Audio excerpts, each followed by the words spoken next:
los principales sacerdotes, los escribas y los principales del pueblo procuraban matarle, y no hallaban nada que pudieran hacerle, porque todo el pueblo estaba suspenso oyéndole. El título del mensaje de hoy es el negocio de la fe. El negocio de la fe. El pensador español llamado Antonio Escotado, en su libro Los enemigos del comercio, presenta en su portada un óleo que evidentemente debió haber sido hecho en Italia por la ropa que la gente lleva, los turbantes. Básicamente lo pudiera ubicar en la zona de Venecia. Y allí, en esta portada de ese cuadro del Renacimiento, presenta a un Jesús que tiene un látigo en la mano, golpeando a los comerciantes que habían en el templo, quienes huían despavoridos. Uno de ellos llevaba en su hombro un bolso de dinero mientras corría de los latigazos de nuestro Señor Jesucristo. Así es que para Escotado, el Imperio Romano, empobrecido evidentemente por las invasiones bárbaras y teniendo que cuidar las fronteras, ya sean las fronteras germanias o ya sean las fronteras de la zona que son de Inglaterra, donde llegaba prácticamente hacia la mitad de la isla de Londres o de Inglaterra, y este gasto que llevaba a cabo el ejército romano alrededor de la frontera iba empobreciendo al imperio, haciendo que en el año 476, como veíamos anoche, el imperio romano cayera. Pero dice Escotado que el imperio romano encontró en el cristianismo una respuesta a su pobreza, y que el cristianismo, cuando Cristo entra al templo y golpea a los comerciantes, el cristianismo exalta la pobreza y el cristianismo se opone al comercio. El cristianismo se opone a los negocios. Así es que, aunque algunos pueden decir que Escotado es una de las 70 mentes más brillantes del siglo XX, cualquier lector asiduo de la Biblia y interesado pudiera darse cuenta del error que se comete al pensar que Jesús era un enemigo de los comerciantes o que Jesús exaltase de alguna manera la pobreza. Y él menciona que tanto Juan el Bautista, con su ropa de cuero y de piel y su intención de comer solamente langosta, estaba de esa manera, Juan el Bautista y Jesús, aprobando el hecho de que la gente fuese pobre. Así es que Escotado da la respuesta de que el Imperio Romano abriga el cristianismo como una excusa al hecho de que habían caído en el empobrecimiento que el mismo cristianismo le había hecho caer. Pero eso es algo totalmente descabellado. A pesar de la inteligencia de esta persona, sería un desconocimiento de cuáles son las formas en las cuales estaba distribuido el templo y de la manera en la cual las escrituras presentan la razón por la cual nuestro Señor hizo lo que hizo. Y para ello tenemos que tener en mente por lo menos dos cosas. En primer lugar, tenemos que tener en cuenta cómo era la estructura del templo, cómo estaba estructurado el templo de Jerusalén. Y en segundo lugar, tenemos que tener en cuenta cuáles eran las intenciones de las palabras de Jesús y a qué se estaba refiriendo Jesús cuando habló lo que habló. Así es que lo primero que tenemos que tener en cuenta es cómo estaba estructurado el templo de Jerusalén. El templo de Jerusalén ya había sido reconstruido por Herodes. Era un templo maravilloso, era un templo precioso, esplendoroso. Salomón lo construyó con mucho esplendor. Y ustedes deben recordar que cuando el Señor Jesucristo entra con sus discípulos a Jerusalén Y deben recordar que Jesucristo no era de Jerusalén, Jesucristo era del campo, digámoslo así. Jesucristo era del norte, Jesucristo era de Nazaret. Es como si tuviéramos que decir hoy que el templo se encuentra en la capital, en Santo Domingo de Guzmán, pero que el Señor Jesucristo es de Salcedo, que el Señor Jesucristo es del Cibao metido, bien por allá, de Puerto Plata. Y entonces llegó a la capital. ¿Qué van a decir los discípulos del Señor cuando ven este templo, el edificio más grande que han visto en su vida? Ellos no han visto algo tan grandioso y le dicen al Señor, Señor, mira el templo. Y el Señor le dicen, es verdaderamente no quedará piedra sobre piedra que no sea derribada. Ellos estaban impresionados por la maravillosa construcción que era el templo de Jerusalén. Pero el templo de Jerusalén estaba distribuido de la siguiente manera. En el centro tenía el lugar santísimo. Ese lugar santísimo estaba dividido por una cortina. Esa cortina no podía ser traspasada solamente por el sumo sacerdote una vez al año para ofrecer sacrificios por él y por el pueblo. Esa es la razón por la cual cuando el Señor Jesucristo muere, dice la Biblia que el templo del lugar santísimo se rasgó. ¿Por qué se rasgó la cortina que había entre el lugar santo y el lugar santísimo? Como un indicativo de que con la muerte de Cristo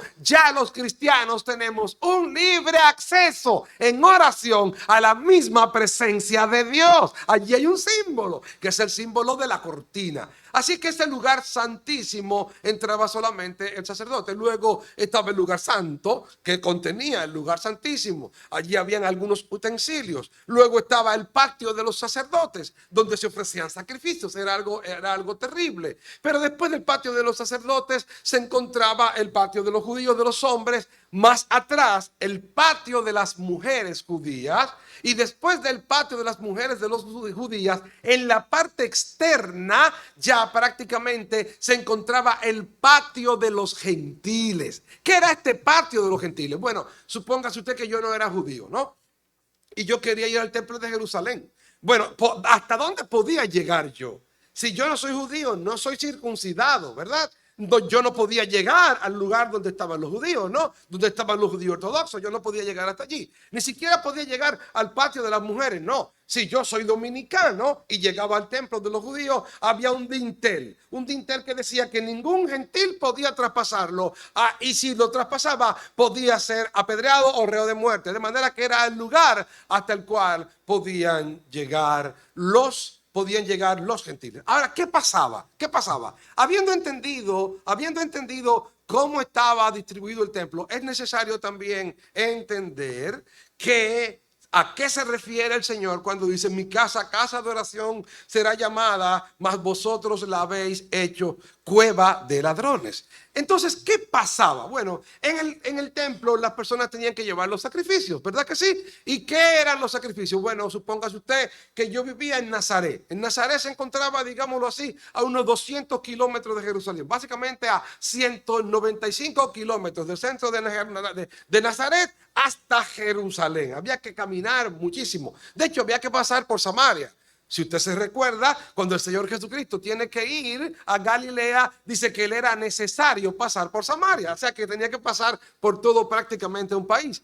Había 195 kilómetros de diferencia. Y en esos 195 kilómetros, supóngase usted que usted tenga un buey que usted tuviera que llevarlo al templo. Allí, ok, usted, 195 kilómetros. Usted amarra el buey, lo agarra con una soga y va 195 kilómetros a pie. Con el San Buey, jalando el buey, cruzando por Samaria, caminando por Samaria con el buey. Cuando usted llegaba entonces donde el sumo sacerdote o donde los sacerdotes que sacrificaban, te preguntaban: ¿qué trajiste? Yo he traído este buey. ¿Por qué? Bueno, yo he pecado contra el Señor y lo traigo para ser presentado en los sacrificios ante nuestro Dios. Pero venía el sacerdote y examinaba el buey y decía: hey, un momentito, este buey tiene una mancha. Este buey no es un buey calificado porque este buey tiene una enfermedad. Este buey tiene algunos mimes encima. Por lo tanto, ese buey tú no lo puedes sacrificar. Y tú decías: ay, ¿ahora qué hago con el buey?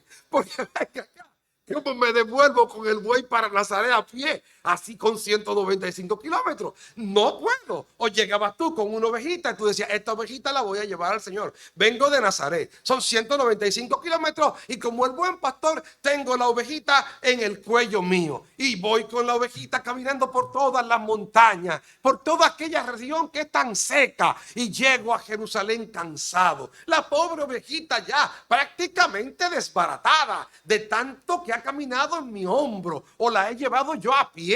Y cuando la revisa el sacerdote dice, no, la oveja tiene que ser completamente blanca y perfecta y esa tiene un pelo negro. ¿Qué? Sí, tiene 2 pelitos negros.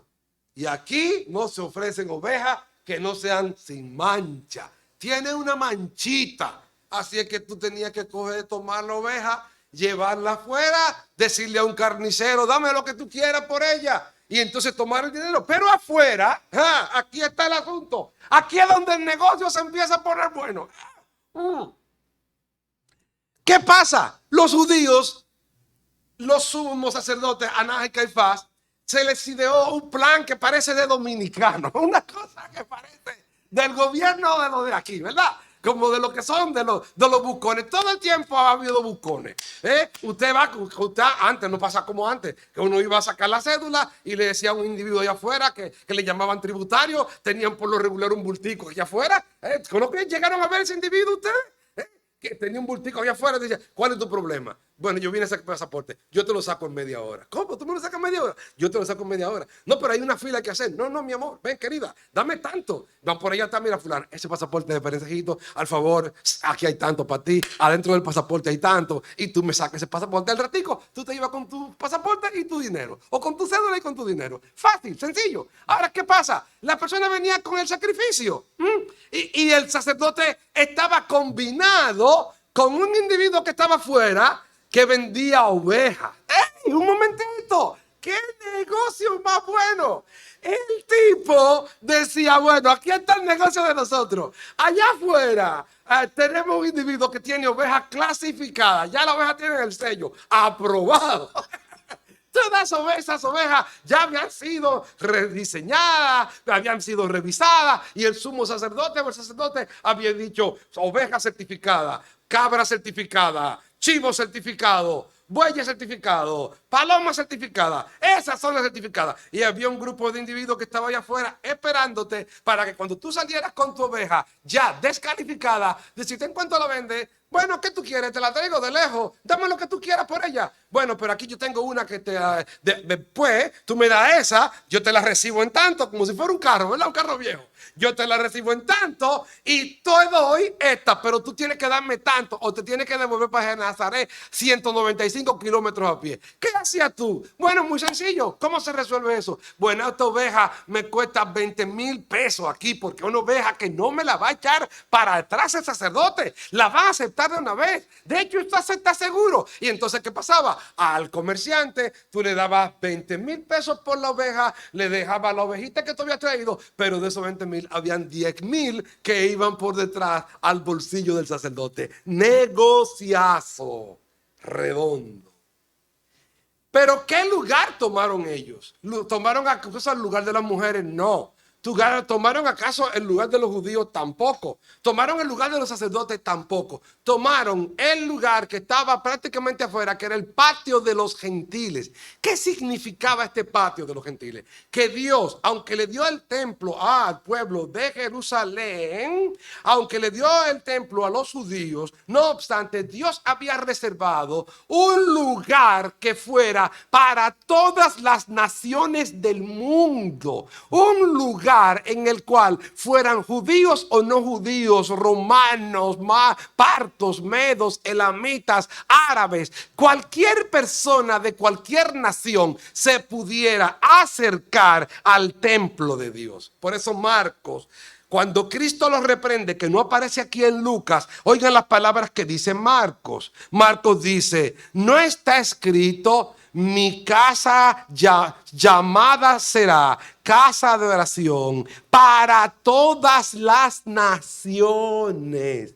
Esto es tremendo. Dios tiene en mente aunque le dio al pueblo judío el templo, un espacio donde cupieran todas las naciones del mundo, donde hubiese gente de todo el mundo. Así es que adentrémonos en primer lugar a ver 5 puntos que nos presenta el texto en relación al templo de Jerusalén. En primer lugar, lo primero es que Cristo nos dice estas palabras: escrito está, mi casa es casa de oración, mas vosotros la habéis hecho cueva de ladrones. Así es que en el evangelio de Marcos dice: la casa de mi padre, casa de oración será llamada. De manera que Cristo entendía que ese templo corrompido, ese templo lleno de ladrones,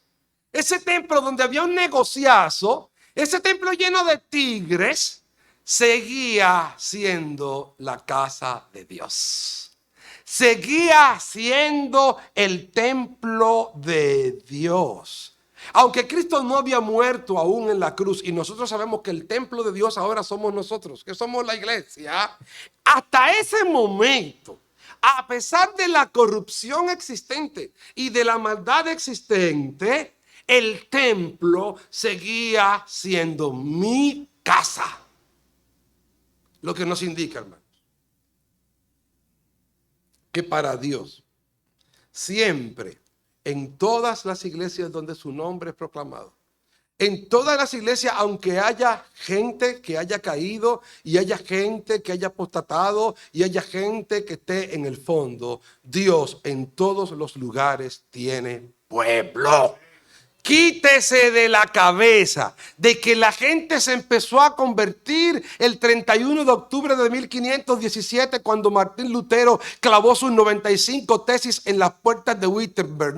No, mi querido hermano. La iglesia a través de la historia ha tenido grandes caídas, pero pudimos ver en el día de ayer que aunque la iglesia ha caído muchas veces, aunque la iglesia se ha arrastrado muchas veces, aunque ha sido invadida muchas veces, Dios siempre ha tenido un pueblo en todo lugar. Y el brazo de Dios nunca se ha cortado para salvar. Dios sigue siendo salvador, redentor, y sigue siendo nuestro Padre. Así que Cristo siguió considerando que aquel templo era la casa de su Padre.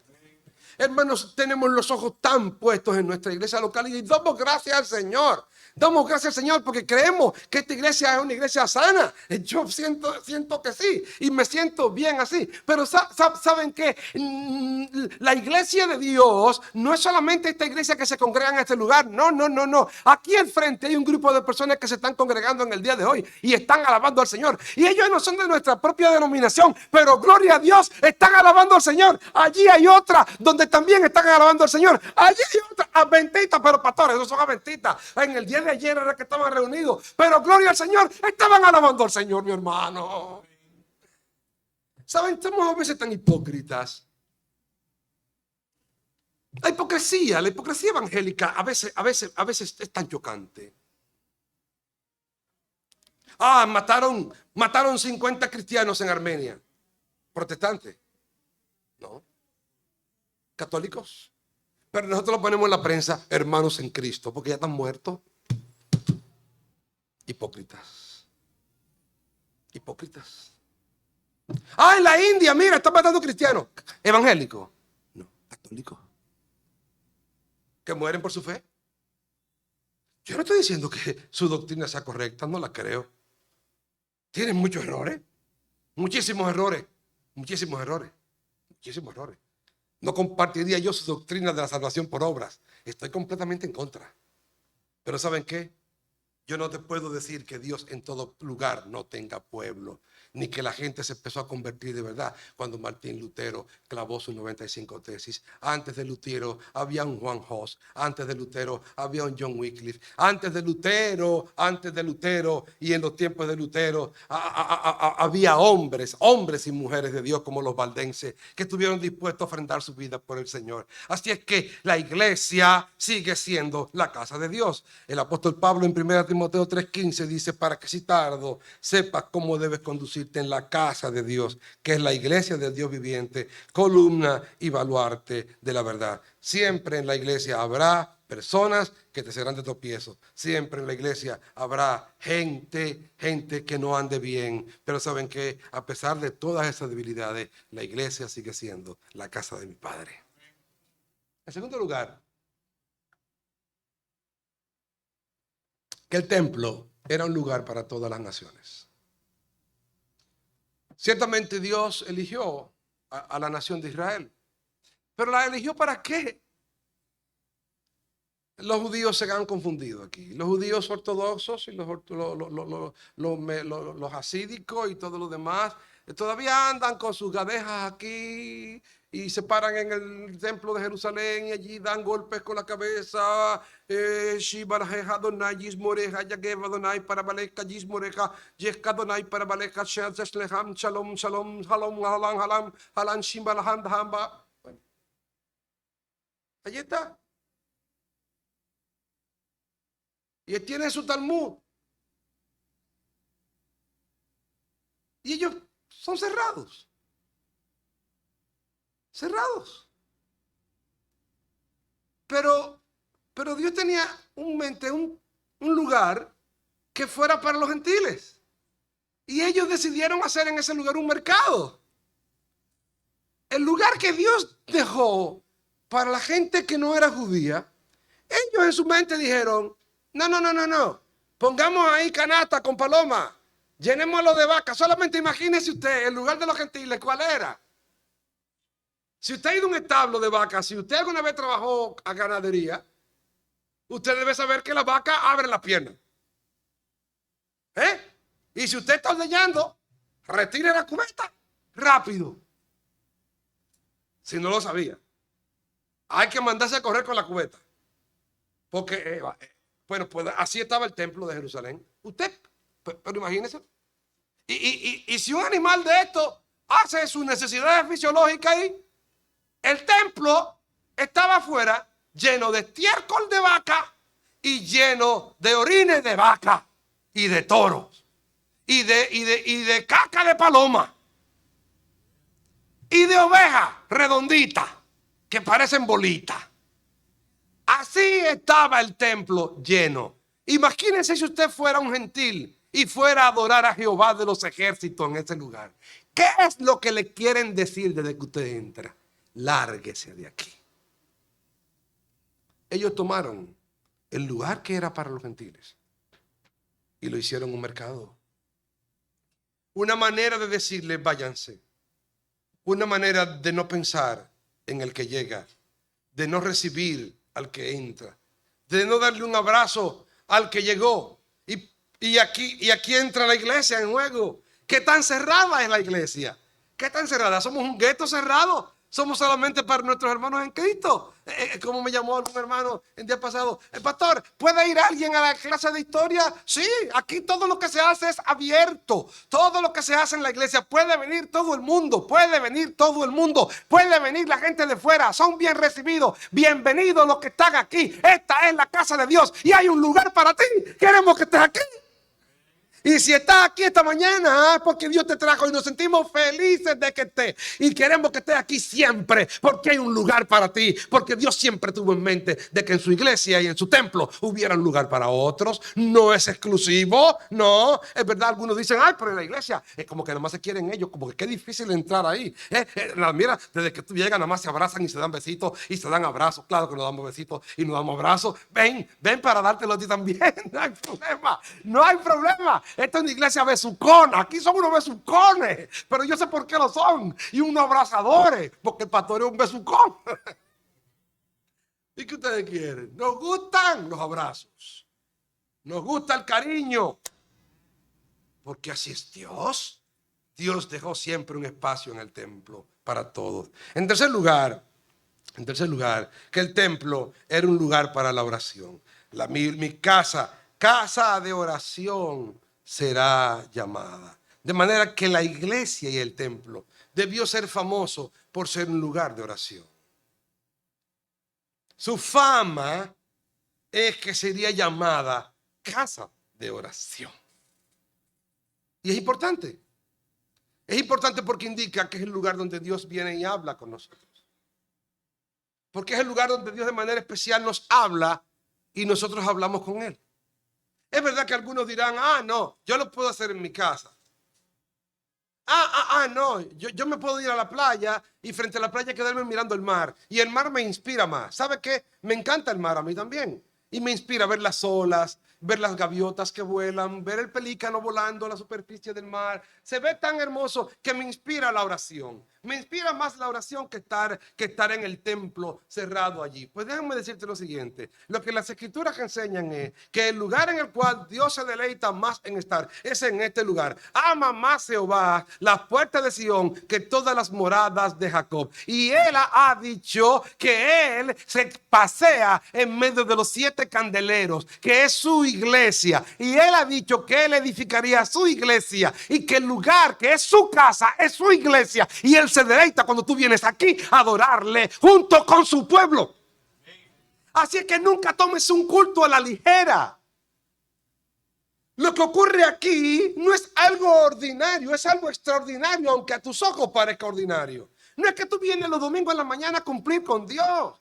No, con Dios no se cumple, con Dios se vive. No es que le voy a dar parte de mi tiempo a Dios. No, es que todo tu tiempo es de Dios. Es que simplemente nos juntamos para darle a Dios un tiempo más excelente que todo el tiempo que le damos durante toda la semana. Es que tú estudias la Biblia en tu casa, sí, pero aquí nos preparamos para enseñártela de manera especial. Es un lugar especial donde abraza gente, donde ve gente. Te hace bien juntarte con el pueblo de Dios. Así es que la fama que debe tener la iglesia es de ser un lugar de oración. Aquí vienen los hermanos y traen sus quejas, sus dolores, sus penas, su sufrimiento y oramos por ti. Aquí vienen los hermanos y cuando cumplen años le decimos feliz cumpleaños, hoy te deseamos de corazón. Bueno, no le cantamos, pero ya se lo canté. No hay problema. Está cantado.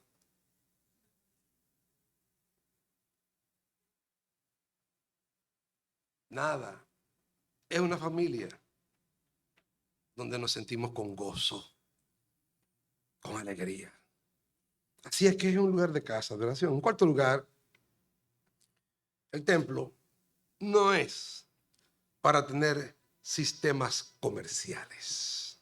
Cristo nos enseña que es la iglesia no es un negocio. No es una herencia que yo le puedo dejar a mis hijos porque soy pastor. No. No.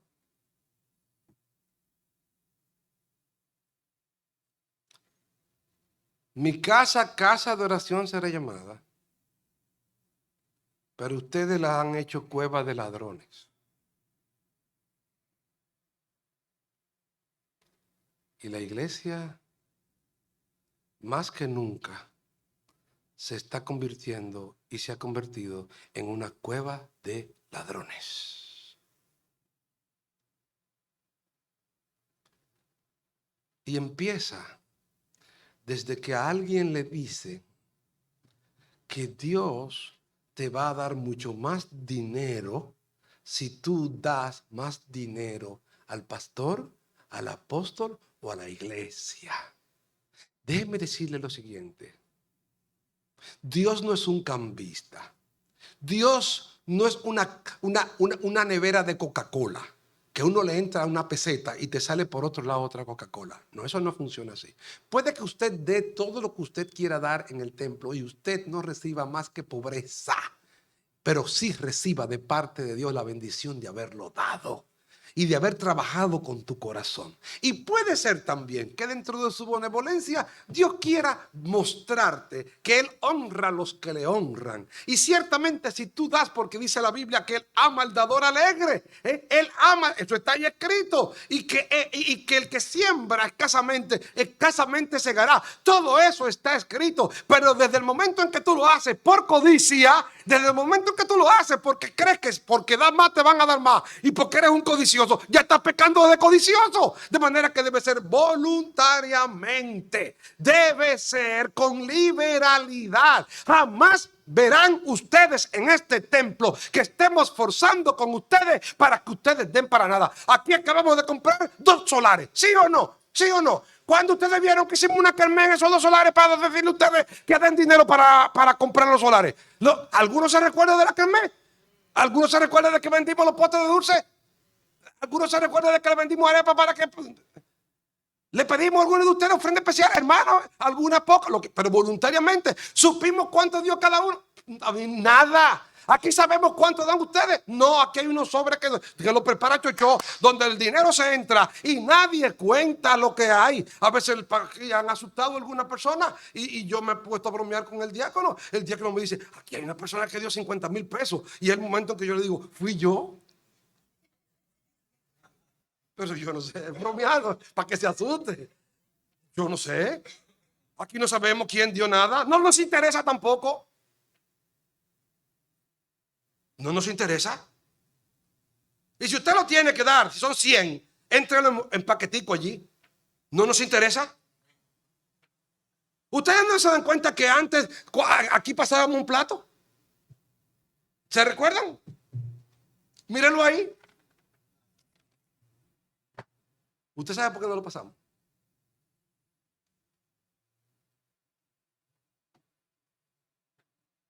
No queremos ver quién da y quién no da. No queremos saber quién da y quién no da. Es un asunto suyo delante de usted y Dios. Pero si yo veo que tú das 100,000 pesos, me pasa como el cuento del hombre. Que había un pastor que dijo, aquí, en esta iglesia, era allá en el Medio Oeste, todo el que entra aquí tiene que entrar sin sombrero y nadie me puede poner caballo en la entrada de la iglesia. Bueno, pues llegó un día un vaquero, amarró el caballo ahí, en la entrada de la iglesia. Entró el vaquero con su sombrero y se sentó. Se quedó con el sombrero puesto. El pastor le dice al diácono cuando va a recoger la ofrenda, dile que cuando tú pases por el tipo ese, dile que quite el caballo de ahí y que se quite el sombrero. El diácono va con la cajita de...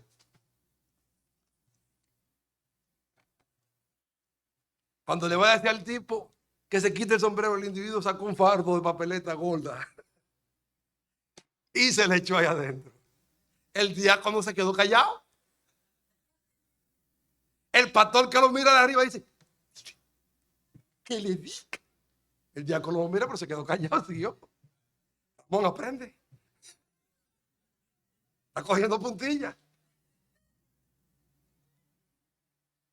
Cuando el diácono se sienta al lado del pastor, que el pastor lo va a reprimir, el diácono dice, ¿qué mire? Cuando el pastor mira la cajita dice, pero si quiere, dile que entre el caballo.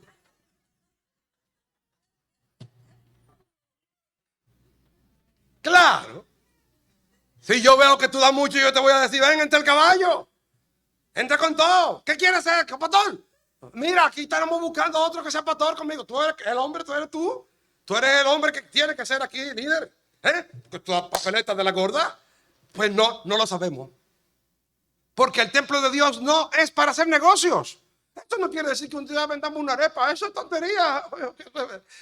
Un dulce de coco es una bendición. Venda todo el dulce de coco si es para una obra. Sobre todo si para los pobres y darle a los necesitados. Lo que estamos pensando es en que jamás debería existir en una iglesia un sistema corrompido donde los pastores le digan, vengan, que el Señor a los que den papeletas de $50, los que dan de $100 le va a llegar tal o cual bendición. Hermanos, eso no es de Dios. Es antibíblico, completamente antibíblico. Eso no está en la Escritura. Cada quien dé como propuso en su corazón. Ahora, su corazón es pequeño. Usted va a dar conforme a lo que se propuso en su corazón. Su corazón es grande para Dios. Usted va a dar conforme a cómo se propuso en su corazón. ¿Cómo es eso de recoger en una iglesia, en una cubeta esa de ropa, de la cubeta de ropa? ¿Para qué? Para que si yo voy a dar 100 pesos, eso se va a ver tan chiquito en esa cubeta tan grande. Yo quiero echar algo más grande para ver si se llena. Eso es una manipulación mental. Eso es una manipulación mental para que la gente entienda que el lugar donde se recoge es tan enorme y su ofrenda tan pequeña que debería llenarla lo antes posible, llena de dinero. Hermano, eso es codicia del diablo, eso no viene de Dios. Y Cristo está en contra de todo tipo de manipulación eclesiástica en búsqueda de recursos económicos. Si Dios quiere dar, Él da. ¿De dónde ha de venir? De nuestro trabajo. Dios te da empleo, de ahí tú darás para el Señor. Que te dé fuerza, tú darás para el Señor. Que te dé trabajo, tú darás para el Señor. Que te dé facilidades, tú darás para el Señor. Y Dios va a suplir siempre en su iglesia, porque Él es fiel. ¿O no lo vimos con los solares? Esperábamos ese dinero. 11 años se quemó esto aquí. Y la gente dijo, es que el pastor tiene 3 mujeres. Yo no me ofendí, pero dije, es verdad. Laura, Samira y Sonia. 3 mujeres.